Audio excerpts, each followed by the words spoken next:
Et comment ça à 360 en fait? Je comprends pas. Tu Ah, fais il y a un- une boule devant et derrière. Ouais, ça filme tout, le plafond, tout. Putain, c'est comme tu sais, les boules là dans les bus. C'est ça? Tu vas voir, tu vas halluciner.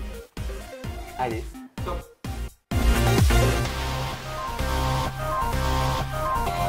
Notre première interview en toute intimité, Alix. Oui. Comment ça va? Bah, ça va très bien et toi? Bah oui, ça va parfaitement bien. Alors moi, je te vois dans tous les styles, classe, sportswear, chic, enfin bref, tout. Toute Tu nous nue, fais tout.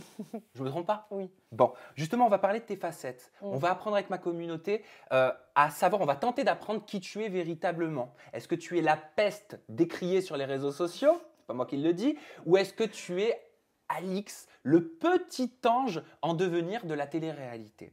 Mais dans un premier temps, j'aimerais avant qu'on parle de télé-réalité, de potin, de polémique, de tout ce que tu veux, je veux qu'on parle de toi. Parce qu'il y a celle qu'on voit à la télé et il y a celle qu'on ne connaît pas forcément. Et Alix, je sais que tu as eu un passé pas des plus faciles. Oui. Non, ça va. Non, ça va. J'ai pas eu de problème spécialement, mais je pense qu'on a tous une expérience de vie qui est différente. Et moi, j'ai eu des soucis de santé plus jeune. Et pareil, familialement, moi, mes parents, ils n'ont jamais été ensemble ou quoi, mais je trouve que je suis assez bien construite quand même malgré tout, donc ouais, c'est pas mal déjà.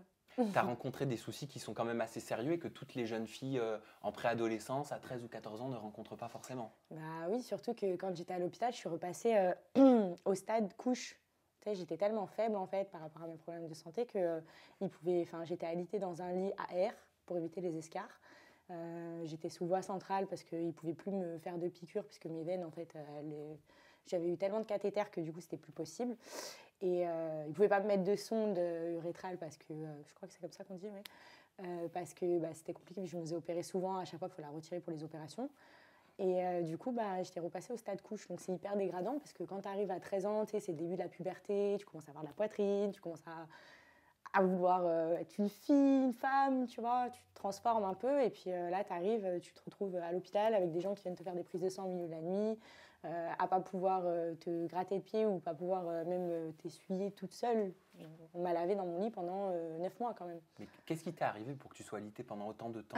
J'ai eu un Fusobacterium necrophorum, c'est un cousin du staphylocoque. C'est le 14e cas au monde, enfin j'étais le 14e cas au monde et premier en Europe. Je suis passée en cas d'école. Et j'ai eu de la chance parce que j'ai eu un bon chirurgien, parce que les 3 premiers mois, on m'a soignée pour une leucémie, parce que j'avais un problème au niveau de mes globules blancs.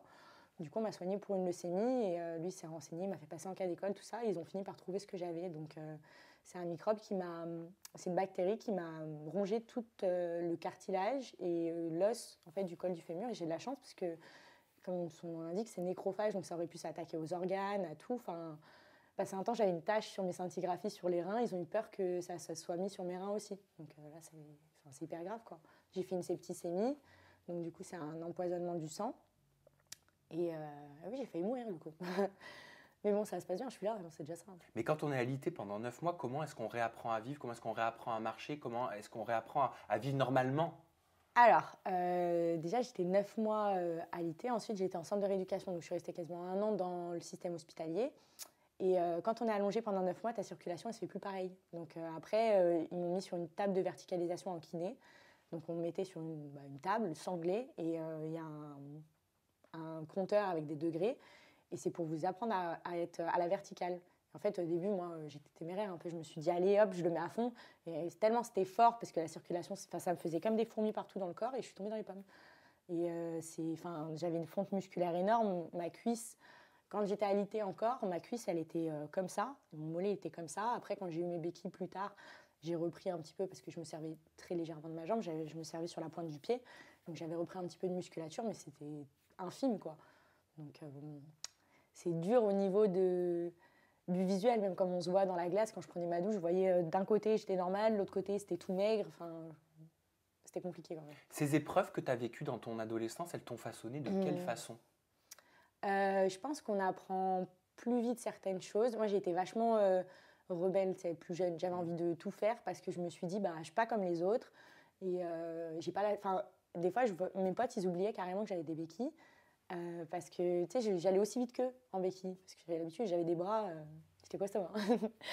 Mais ils oubliaient que j'étais handicapée. Et par exemple, pour courir après le bus ou tu vois, pour plein de choses, c'est gênant parce que, comment dire, d'un côté, tu n'as pas envie d'être vu comme les autres, mais d'un autre côté, ton évolution dans le monde, elle est complètement différente parce que déjà, tu es sur 4 pattes, parce que tu as les béquilles.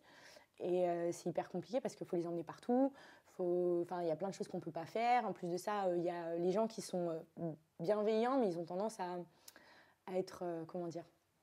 En fait, les gens qui ont de l'empathie par rapport aux personnes qui sont handicapées, ils ont tendance à te parler comme ça. Tu veux que je t'aide, ça va? Mais en fait, moi, j'étais méchante plus jeune parce que je me disais, mais en fait, je suis handicapée, j'ai un cerveau quand même, je ne suis pas débile. Et il y a beaucoup de gens qui, par bienveillance, en fait, ils veulent aider les personnes qui ont des problèmes de motricité, etc. Ils ont tendance à t'infantiliser et à te parler d'une façon vraiment, peut-être envie de leur dire, mais oh, j'ai pas 2% de QI quand même. Et c'est gênant, tu vois. Donc ça te forge, ça t'endurcit. La première fois que je suis sortie de l'hôpital, j'étais avec ma mère. J'étais au centre de rééducation, j'avais une permission pour l'après-midi. Et elle m'a emmenée à Saint-Jean, c'est un quartier de Lyon, et il n'y a que des pavés. Et j'avais mon fauteuil, et tu sais, ça faisait comme ça et tout. C'était horrible, en fait, tout le monde me regardait et tout. Et je me souviens, une petite fille, elle a dit « Ah, regarde, maman, elle a des roues ». J'ai pété un plomb, en fait, je lui ai crié dessus. Et ma mère, elle m'a dit « Mais t'es folle ou quoi ?» Mais en fait, c'est parce je me sentais mal d'être différente, tu vois. Genre, je sais pas comment expliquer. Les gens, ils étaient... C'est de la bienveillance, mais quand tu es dans la situation où c'est toi qui es dans le fauteuil... T'as pas envie d'être plein. Non, tu as envie qu'on te voit normalement, tu vois. Je pense que tous les gens qui ont un handicap aujourd'hui, ils savent de quoi je parle parce que moi, j'ai vu... ça m'est déjà arrivé plein de fois, tu vois. Par exemple, tu vas voir quelqu'un qui est handicapé, qui n'arrive pas à monter un trottoir en fauteuil. Tu vas venir, tu vas lui dire « Ouais, tu veux de l'aide et tout ». Et généralement... Ça peut arriver à pas mal de personnes qui se fassent envoyer bouler, alors qu'à la base, c'est bienveillant de leur part, ils veulent aider. Mais pourquoi? Parce qu'en fait, c'est pas parce que tu as un statut de mobilité qui est différent que tu peux pas te débrouiller seul. Et l'aide qu'on peut te donner ou la main qu'on peut te tendre, des fois, on le prend d'une façon mauvaise, tu vois. Est-ce que ce sont ces épreuves qui t'ont créé, forgé ton caractère peut-être incisif que tu as aujourd'hui? En fait, moi, le problème que c'est que j'ai très peu de tact. Donc des fois, c'est difficile parce que des fois, en fait, je dis les choses comme ça sort. Des fois, je réfléchis pas en fait. C'est un avantage ou un inconvénient? Ça dépend. Au moins, on sait ce que je pense. Voilà, il n'y a pas de filtre. Mais des fois, c'est chiant parce que, en fait, tu vois, mes amis me connaissent bien. Donc quand je suis sèche ou dure dans ce que je dis, ils prennent pas mal parce qu'ils savent que c'est pas méchant, c'est juste que ça sort comme ça. Et ça veut pas dire que je suis pas bienveillante ou quoi que ce soit. Non, c'est juste que je sais pas, pour mettre les formes et tout, il faut que je réfléchisse, alors que je préfère, tu vois. Je pense que la façon d'être soi-même, c'est d'être fluide. Donc moi, les gens qui m'aiment et qui font partie de mon entourage, ma famille, mes amis, ils savent comme je suis. Après, je dis pas qu'ils me le reprochent pas, des fois, parce que je suis chiante, tu vois. Donc ils me le disent des fois, putain, là, t'es dure, si, t'es ça. Et je le comprends, mais si je réfléchissais à tout ce que je dis en me disant alors là, il faut que je prenne des pincettes parce que nanani, nanana. Non, en fait, si tu veux quelqu'un qui te ment ou qui te caresse dans le sens du poil, c'est pas moi, en fait, c'est sûr. Mais c'est qui la vraie Alix? Est-ce que c'est celle qu'on voit sur les réseaux sociaux? Est-ce que c'est celle qu'on voit à la télévision? Est-ce que c'est celle que j'ai en face de moi? C'est un tout. En fait, je trouve ce qui est bien et en fait que les gens ne comprennent pas, c'est qu'ils voient plusieurs facettes de moi. Parce que quand ils me voient à la télé, ils se disent, par exemple dans le cross, ils se disaient « Ah, elle est donc super le cross, gentille. » les Marseillais vs le reste du monde. Voilà, c'est ça. Dans le cross, ils se disaient « Ah, elle est super gentille, elle est nanana. Bon, elle a un petit peu de caractère, nanana. » Mais donc ça, c'est une facette de moi. Et dans les princes, ils se sont dit « Ah, c'est une peste, tout. » Oui, je suis une peste. Mais en même temps s'il n'y a pas des gens comme moi, on s'ennuie là-dedans. Enfin, on ne va pas se mentir. Mais l'amour, tout ça, c'est bien. On vient tous pour ça. Mais quand il y a un peu d'action, c'est drôle aussi. Puis moi, en plus, je suis taquine. Donc quand je vois, par exemple, que ma concurrente, elle est occupée avec mon prince, bon, déjà, ça m'énerve, parce que dans mon ego, ça ne me plaît pas, même si je sais que c'est le principe. Et quand j'y vais et que je vois que sa tête, elle se décompose et qu'elle se dit « Putain, mais encore celle-là, elle ne veut pas me foutre la paix », mais ça me fait rire, en fait. Je me dis « Cool, c'est de l'animation, c'est drôle. » Je vois, elle marronne et tout, c'est marrant, tu vois. Donc voilà, il y a ce côté-là. Il y a aussi que dans Les Princes, par exemple, je devais partager un homme. C'est une condition qui est super compliquée. Ça, les gens, ils se disent oui, mais c'est le principe de l'émission, c'est ça. Mais quand tu commences à t'attacher à quelqu'un et que tu dois la partager avec une autre personne, c'est dur en fait. Enfin, c'est pas aisé. Et en plus de ça, en fait, je suis quelqu'un, je ressens beaucoup les choses, tu vois. Donc quand il y a quelque chose qui m'énerve, ça sort, c'est comme ça. C'est comme ça. Je peux pas. Voilà. On aura l'occasion d'en parler de toute façon des princes parce que tu es revenue en tant que princesse. Rafa va revenir lui aussi. Enfin bref, il y a plein de polémiques, il y a plein de choses qu'il faut qu'on aborde, mais juste avant, j'aimerais qu'on parle de chirurgie esthétique, parce que je t'ai vu donc dans la Villa des Cœurs Brisés, très brièvement, et encore, bon, je ne sais pas si on t'a vraiment vu, mais bon, bref, tu nous en parleras juste après. Et je sais que tu as participé à une émission qui est censée être diffusée sur le web autour de la chirurgie esthétique. Je voulais savoir, toi, en tant que jeune femme, en tant que personnalité maintenant de la télé, quel rapport tu as à la chirurgie? Alors, par exemple, moi, dans mes questions-réponses Instagram, on me demande souvent quelle taille de body je fais pour ma poitrine. Bon, je fais du 280 cc. Et comme je l'explique, en fait, je ne suis pas contre la chirurgie. Au contraire, je suis pour, mais je ne suis pas pour la chirurgie à outrance. C'est les gens qui se déforment. Si c'est pour ressembler à Bogdanov, je m'excuse, hein, mais au bout d'un moment, faut dire ce qui est. Eux, c'est leur délire. Mais, voilà.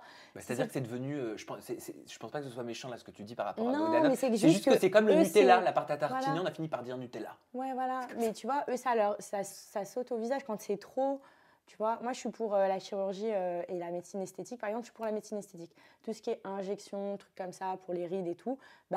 En fait, aujourd'hui, on n'a pas envie de vieillir. Et c'est vrai, moi, j'ai pas envie de vieillir trop vite. Donc oui, effectivement, il faut que je laisse le temps se faire l'âge, etc. Et ça, tu trouves ton corps un peu plus mature, ton visage, tes traits, etc.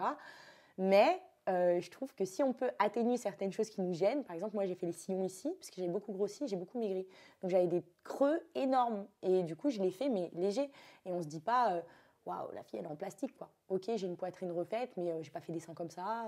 C'est pas mon intérêt. Je suis pour la chirurgie tant que ça reste naturel au visuel, tu vois. Quand ça fait trop changer, trop que la personne ne la reconnaît pas, là, ça me gêne. Tu me dis que tu as pris énormément de poids, que tu as perdu beaucoup de poids. Pourquoi tu as fait le yo-yo? Ah ouais, parce que c'était la trêve hivernale. Non, mais moi, en fait, à chaque fois que je suis en hiver, je prends du poids. Alors, des fois, c'est 2, 3, 4, 5 kilos. Et j'ai eu une période, il y a quelques années, où, je vois, il y a 1 an et demi, 2 ans, où, je sais pas, je me suis complètement laissée aller. Plus de sport, plus rien. J'étais dans mon lit, je commandais Uber Eats. Et au final, je fais que grossir. Et j'avais pris vraiment du poids. Hein. J'étais bouffie, hein, carrément. Et du coup, après, j'ai maigri. Et bim, en 1 mois, j'ai perdu 12 kilos.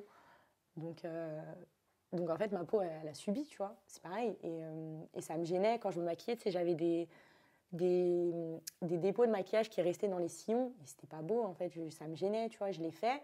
Et j'ai bien stipulé au médecin esthétique que je suis allée voir. Je veux pas un truc surfait, tu vois. C'est comme ma bouche. J'avais perdu de l'élasticité au niveau de la bouche parce que, pareil, j'avais grossi, j'ai maigri. Donc, il y a tout qui descend après. Hein. C'est l'attraction terrestre avec la perte de poids. C'est comme ça. Et c'est pareil, j'ai fait ma bouche, mais je l'ai fait très légèrement. Je lui ai dit, je veux un truc léger, je ne veux pas faire de volume, j'ai juste fait retracer mon contour. Donc c'est pareil, enfin, moi je suis vraiment pas... Là, bientôt, par exemple, je vais me faire opérer des oreilles. Qu'est-ce qu'elles ont tes oreilles? Elles sont un peu décollées. Fais-moi voir ça. Non, mais en fait, c'est pas de face, c'est de dos. D'ailleurs, on m'a clashé sur les réseaux par... Donc tu fais refaire tes oreilles pour le dos? Mais c'est pour moi. Non, mais on m'a clashé sur les réseaux par rapport à ça, parce que j'ai dit, Vivian, il est comme ça. Bon, bah oui, c'est vrai, hein, mais bon, à côté de ça, moi, c'est quelque chose, les oreilles que j'ai depuis toujours. Quand j'étais petite, ma mère, elle me faisait des tresses, tu sais, comme ça. Genre.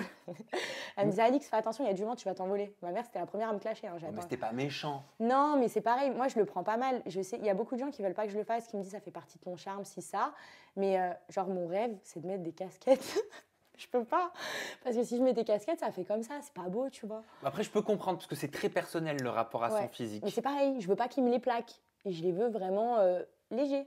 Parce que je trouve que trop plaqué, après, ça fait bizarre, on dirait que t'as pas d'oreille. Mais je veux... Enfin, c'est pareil, c'est quelque chose qui me pèse. Enfin, ça me pèse, oui et non. Ça me pèse sans me peser. Enfin, je m'attache quand même les cheveux, c'est pas un truc qui me dérange. Mais je sais que ça serait mieux, tu vois. Et je veux pas faire trop, je veux pas... Voilà. Mais j'ai envie de le faire depuis longtemps et j'avais très peur parce qu'il paraît que ça fait très mal. Et dernièrement, j'ai quelqu'un que je connais qui l'a fait et apparemment, ça fait pas si mal que ça. Donc, je me suis dit, bah allez, pourquoi pas. J'aimerais te faire réagir à ce tweet qui dit, bon, ce tweet parmi tant d'autres, hein, qui dit « Vous voyez Alix dans Les Princes et les Princesses de l'amour, ben MDR, la collègue de ma mère, est sortie avec elle. » Alors, fais voir cette personne. Alors, non, je connais pas.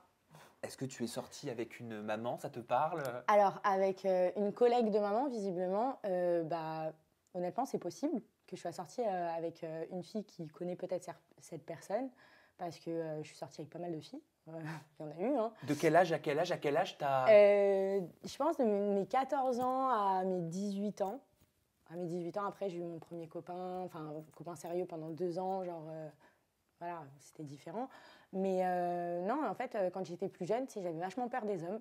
On aurait pu dire limite, c'est quoi l'inverse de misogyne pour les filles? Genre Alors qui là, détestent les hommes. On aurait honnêtement, pu... tu me poses une colle. Voilà, bah, je sais pas non plus, tu vois. On aurait pu penser carrément que j'ai haïssais les hommes. Genre j'étais hyper, tu vois. Homophobe. Ouais, Homme-ophobe. ophobe. Non, j'avais plein de potes mecs, tu vois. J'ai toujours eu plein de potes garçons. Mais dans le rapport, tu sais, tactile, tout ça m'intéressait pas du tout. T'étais pas attirée, quoi, sexuellement. Bah, non. Enfin, oui et non. Surtout non. C'était Tu du vois. dégoût, c'était quoi? Ben, je sais pas, c'était de la crainte, je pense. Je me disais, tu vois, enfin, je sais pas. Et du coup, je sais même plus comment ça m'est arrivé, hein. Excuse-moi, je coupe. Misogynie masculine. Oui. Voilà. Misogynie masculine, voilà, merci. Mais tu vois, je me suis retrouvée, je sais plus comment ça s'est passé. J'ai rencontré des filles donc, qui aimaient les filles. Et voilà, et en fait, c'était plus doux, plus tendre, tu vois, plus... Alors, ma première copine était bien plus âgée que moi, d'ailleurs. Et c'était bien plus doux, plus tendre, plus... Tu sais, c'était comme avoir ta meilleure copine, mais en plus de ça, avoir, tu sais, quelqu'un à qui tu fais des bisous, tu fais des câlins, tu sais, je sais pas, c'était plus... Tendre? Ouais, tendre, tu vois. Et je regrette vraiment pas d'avoir vécu ça. Et les gens, en fait, ils sont choqués, ils se disent, elle est bi. Mais non, en fait, je suis pas bi, parce qu'à l'heure actuelle, je suis plus attirée par les femmes. Mais Ah, t'es plus attirée là au moment où on parle par non, une femme? non. Tu ne pourrais plus avoir une relation, on va parler crûment, Franchement, sexuelle avec une faut femme? pas dire, faut pas dire jamais, mais honnêtement, je pense pas. Honnêtement, je pense pas. Après, je suis contente de l'avoir connue, tu vois, parce que je me dis, je pense que quand j'ai forgé ma sexualité, j'étais plus attirée par les filles parce que c'était plus doux, plus simple, plus tendre, tu vois, c'était moins agressif. Un homme, tu sais, ça fait peur un peu quand même, tu vois, on va pas se mentir. Enfin, en plus, j'ai rencontré des gens géniaux, ça m'a permis d'être au contact de plein de gens différents. En plus, je pense que le fait d'avoir été handicapée à cette période-là, j'avais vachement peur, tu sais, du regard des autres. Et en tant que lesbienne, j'étais vachement... Enfin, il y avait plein de gens qui étaient bienveillants, tu vois, les filles, elles étaient... Bon, voilà, au milieu gay, des fois, entre elles, c'est des pestes, hein, on va pas se mentir. Mais j'étais quand même dans un milieu où je trouvais que les gens, ils étaient good vibes, tu vois. Donc, et je sais pas, c'était plus tendre, j'ai des super bons souvenirs. Je suis sortie avec une fille pendant 8 mois qui s'appelle Anaïs. C'est celle qui m'a marquée, je pense, le plus. Ma mère, elle l'a connue. Enfin, moi, ça n'a jamais été un problème, hein. Je l'ai dit à ma famille. Enfin, voilà. En plus, ma mère, quand je lui ai dit que je sors avec des filles, elle m'a dit, de toute façon, j'ai toujours su que tu étais lesbienne. Moi, je m'attendais à un truc genre... Oui, donc tu n'as pas connu de refus, tu n'as pas connu ce regard qu'on peut porter sur toi avec interrogation en se disant qu'est-ce qui lui est arrivé? Non, mais si, du côté de la famille de mon père. Et mon père, il se disait, elle est complètement folle en fait, qu'est-ce qui lui arrive? Mais tu vois, ma mère, elle était vachement dans l'acceptation. Puis ma mère, elle a beaucoup de potes gays et tout, tu vois. Donc elle s'est dit, voilà, ma mère, elle n'a jamais été attirée par les filles, tu vois. Mais elle s'est dit, voilà, bah, si Alix a envie de brouter du gazon, bah, tant mieux pour elle, tu vois, elle s'en fout. Mais non, mais ma mère, elle parle un peu comme ça en plus, tu vois. C'est ma pote, je sais pas comment t'expliquer. Telle mère, telle fille. Voilà, donc du coup, c'était hyper. En fait, je suis contente. Mais j'avais tout, hein, le look et tout, machin, les cheveux courts, j'étais blonde platine, la ceinture, drapeau gay, enfin tout, tu sais, j'avais besoin de montrer, tu vois. Je sais pas comment expliquer. Non, en fait, franchement, j'ai passé des super moments et j'ai rencontré des gens top. Il y a certaines personnes avec qui je suis encore en contact aujourd'hui. Mais je pense que j'ai eu besoin d'une maturité au niveau de ma sexualité qui est arrivée après. Je suis contente d'avoir vécu ça parce qu'au moins, bah, je le sais, tu vois. Il y a des personnes, après je sais pas combien d'années de mariage, elles se disent, bah, voilà, bah, j'ai envie de finir avec une femme. Bah, moi, je sais ce que c'est, donc je ne me poserai pas la question. Et au moins, je suis en phase avec moi-même, c'est-à-dire que je sais complètement qui je suis parce que j'ai fait plein de trucs, tu vois. D'ailleurs, qu'est-ce que tu pourrais conseiller à une jeune fille ou un jeune garçon qui nous regarde et qui se pose des questions, peut-être que toi, tu ne te posais pas à l'époque, et qui se dit, bah non, jamais je pourrais le dire, jamais je pourrais assumer, et qui essaie de combattre ça, quoi, comme un démon. Alors, à l'heure actuelle, en 2019, maintenant, on a quand même la chance d'être dans un pays qui a accepté depuis peu le mariage pour tous. Moi, j'ai jamais voulu me marier avec une fille parce que je suis chrétienne et que je veux me marier dans une église et que c'est pas encore accepté à l'église. Mais j'ai des copines qui sont mariées et des copains d'ailleurs aussi. Et tant mieux, tu vois. Mais maintenant, pour quelqu'un qui ne sait pas trop où il en est dans sa sexualité, je me dis, ça dépend aussi. Il y a beaucoup de gens qui ont des problèmes avec leur famille, avec leur entourage, tout ça, tu vois, qui ont peur par rapport à justement le coming out. C'est hyper compliqué, tu vois. Tu peux être rejeté pour plein de raisons, parce que les gens autour de toi, des fois, ne comprennent pas. Et il y en a qui pensent encore, qui vivent encore l'âge de pierre, qui pensent encore que c'est une anomalie, alors que non, pas du tout. En fait, tu choisis pas. Voilà. Donc, je pense qu'en fait, il faut tester. Et l'important, c'est d'être heureux. Donc, d'aller. Si aujourd'hui, tu te sens attiré par un homme ou par une femme, ben, qu'est-ce qui t'empêche d'essayer de voir où ça peut te mener, tout simplement. Enfin, en fait, j'ai l'impression que autant c'est vachement assumé et autant c'est encore une honte pour certaines personnes se dire, voilà, ma sexualité, elle est différente, elle est ci, elle est ça. Mais à l'heure actuelle, enfin, on est quand même dans un monde où on est dans l'acceptation de tout ou de quasiment tout. Maintenant, il y a encore des gens qui sont vachement étroits d'esprit, mais c'est parce que ces gens-là, ils sont archaïques, tu vois. Mais c'est hyper important, je pense, de s'accepter soi-même. Si tu te poses des questions, on me l'a déjà posé en plus sur Instagram, puisque j'ai une grosse communauté LGBT, du coup. Je suis très contente d'ailleurs. Et moi, je leur dis, hein, voilà, team LGBT et tout, on est ensemble et tout, mais parce que c'est vrai, tu vois. Parce que je pense qu'on est tous des êtres humains à la base et que la sexualité de chacun, bah, elle te regarde. Maintenant, si tu es plus heureux avec une femme, tu es plus heureux avec un homme, en fait, on s'en fout. Tant que tu es heureux, c'est le principal. Donc voilà, c'est un truc hyper, je pense, je sais pas comment expliquer. Je trouve que les gens, ils ont des a priori qui sont bêtes sur pas mal de choses, mais on devrait juste déjà s'assumer et se dire, voilà, être heureux avec soi-même, c'est s'assumer pleinement. Donc autant sur ta sexualité, sur ton look vestimentaire, sur ta façon de penser, tes idées politiques, sur plein de choses, tu vois. Maintenant, tout le monde est différent et il faut tout pour faire un monde. Tu me parlais de ta religion, tu disais je suis chrétienne, moi Oui. si je dois me marier, je veux me marier à l'église. Oui. T'es chrétienne pratiquante? Alors, je ne vais pas tous les dimanches à l'église, je ne suis pas ma grand-mère, mais je prie. Tu vois, je prie, je crois en Dieu, je me dis que, voilà, enfin, on peut dire pour certaines personnes, ça peut être le karma, tu vois, mais je me dis qu'il faut faire le bien, que ça, on te le rend, je crois au paradis, je crois, tu vois. Et après, j'ai un côté aussi cartésien où, donc là, je ne suis pas créationniste, tu vois, non plus, où je me dis, bon, je crois aussi en la théorie du Big Bang, etc. Donc voilà, je pense qu'aujourd'hui, c'est la religion, c'est comme la sexualité sur plein de choses, hein. C'est-à-dire que chacun a sa façon de voir la chose et sa façon de la pratiquer.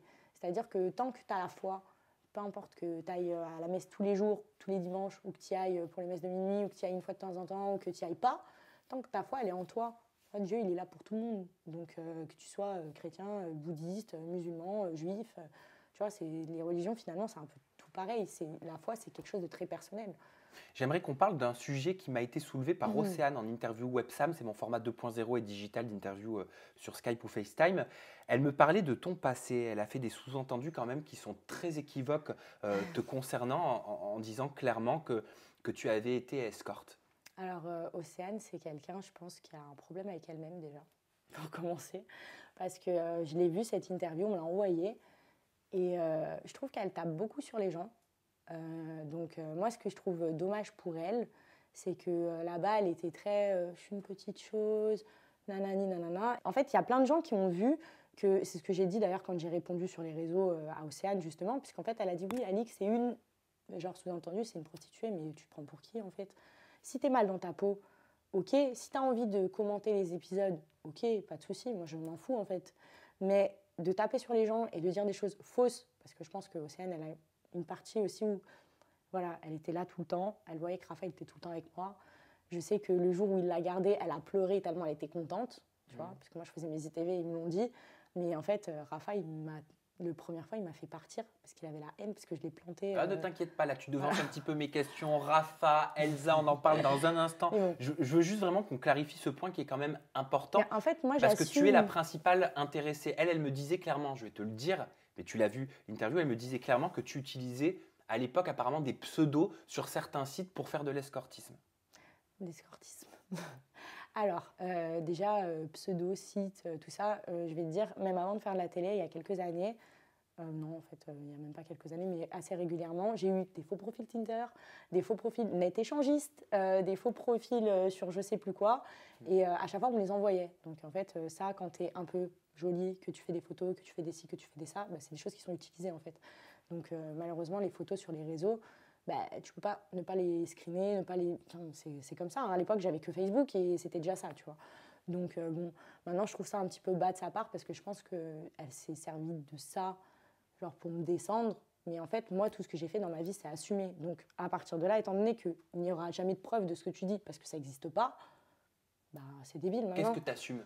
Mais moi, en fait, j'ai fait du gogo, j'ai fait du strip, voilà, j'étais avec des filles, j'allais en boîte de nuit à l'époque du Titan, et les gens de Lyon connaîtront, j'allais en boîte de nuit avec des fleufies, machin, nanana, habillée en trash et tout, mais c'était dans un thème de fête. Et après, ce que j'ai fait en strip, je me suis jamais retrouvée les pattes en l'air écartées devant un client. Non, j'ai été formée par une fille du Secret Square, donc il y a un très beau club à Paris d'ailleurs. Je connais. Voilà, tu vois. J'ai été formée par Perline Dubarry d'ailleurs.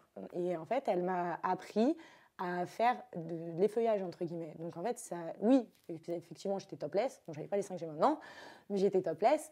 Et j'ai même fait du topless, même en boîte de nuit. C'est encore possible de trouver des photos. Mais voilà, en fait, je m'en fous. Voilà. Mais ça a toujours été avec sensualité. Et je me faisais un petit peu tacler parce que même d'ailleurs des patrons d'établissement, parce que je faisais pas assez chienne, tu vois. C'était pas assez, je faisais pas de twerk, je faisais pas de machin. Alors je sais faire, hein, c'est pas compliqué. Mais voilà, j'étais trop dans... D'ailleurs, les autres danseuses, elles se moquaient de moi parce que j'étais beaucoup dans les... Tu vois, je faisais des trucs avec mes bras et tout. Donc bon, mais c'est pour ça, donc m'attaquer sur ça, parce que oui, j'ai fait du strip, je l'assume, et en fait, j'avais même des photos de moi quand je travaillais sur mon ancien Facebook, sur Instagram, sur ça. Je l'ai jamais... c'est pas une honte, en fait. Mon père, il est au courant, ma mère, elle est au courant. J'ai même fait une interview avec Entrevue bien avant que tout ça soit révélé, entre guillemets. Donc, quand on m'accuse de prostitution, je dis, étant donné que je suis quelqu'un de procédurier et que je n'ai rien à me reprocher, et ben voilà, en fait, les choses, elles se règlent. Moi, je pars du principe que quand tu te fais attaquer sur quelque chose qui est de la diffamation, parce que c'est faux, ta force, en fait, quand tu es quelqu'un d'innocent, quand tu n'es pas innocent, voilà, reste dans ton coin. Mais quand tu es quelqu'un d'innocent, c'est de porter plainte. Et c'est exactement ce que j'ai fait. Allez, c'est l'heure maintenant. On va pouvoir parler de la villa des cœurs brisés. On va pouvoir parler des princes et des princesses de l'amour. Et je vois qu'on est déjà à 26 minutes d'interview. Donc, on va... Non, mais c'est normal, on papote et en même temps, tout ce que tu nous racontes est très intéressant. Pour revenir sur la villa des cœurs brisés, qu'est-ce que c'est que ces clashs avec Vivian, avec Beverly sur les réseaux sociaux? Oh là là, ils m'ont fait mal à la tête. Alors, j'ai fait une ITV pour me demander choisir entre l'un et l'autre. Genre, qui est le plus beau. Donc, effectivement, Vivian Shogun, c'est pas mon style du tout. Donc, j'ai été un peu virulente, apparemment, pour eux dans ce que je disais. Bon, ok. J'ai dit ce que je pensais. Et maintenant, ça plaît pas, bon, tant pis. Mais du coup, Vivian s'est défendue en disant, je sais plus ce qu'il a dit, enfin bref, il a dit oui, elle est escorte, machin. Donc ça, c'est bien parce que... Elle fait tout pour faire le buzz, elle se sert de nous. Oui, mais en fait, je pars du principe que quand ça fait 14 ans que tu fais de la télé et que toi, tu veux faire du buzz sur des candidats comme moi, alors que moi, j'ai pas besoin de toi pour faire le buzz, tu vois ce que je veux dire? Je vais pas chercher le buzz. D'ailleurs, là, il m'a attaqué une première fois où j'ai pas répondu du tout. Donc, si j'avais voulu faire le buzz, réfléchis 2 minutes, je t'aurais peut-être répondu tout de suite, en fait. Je sais pas. Et non, en fait, j'ai laissé passer parce que je me suis dit, c'est tellement pitoyable. Est-ce que c'est pas parce que sur les réseaux sociaux, t'aurais dit peut-être que Vivian parlait mal à Beverly? Apparemment, en fait, juste après la villa, on m'a fait donc des ITV et on m'a posé beaucoup la question, oui, apparemment, tu draguais Vivian. Et non, en fait. Notre rôle, c'était de venir, de parler aux candidats et de leur faire parler de leur aventure. Donc forcément, vu que c'était la bataille des couples, leur faire parler de leur couple et savoir où est-ce qu'ils en étaient. Donc moi j'arrive, je dis un petit peu, je lui pose la question, je lui dis est-ce que tu pourrais bifurquer, parce qu'il me disait, il faut savoir que tout n'a pas été monté. Donc au début j'ai dit en off.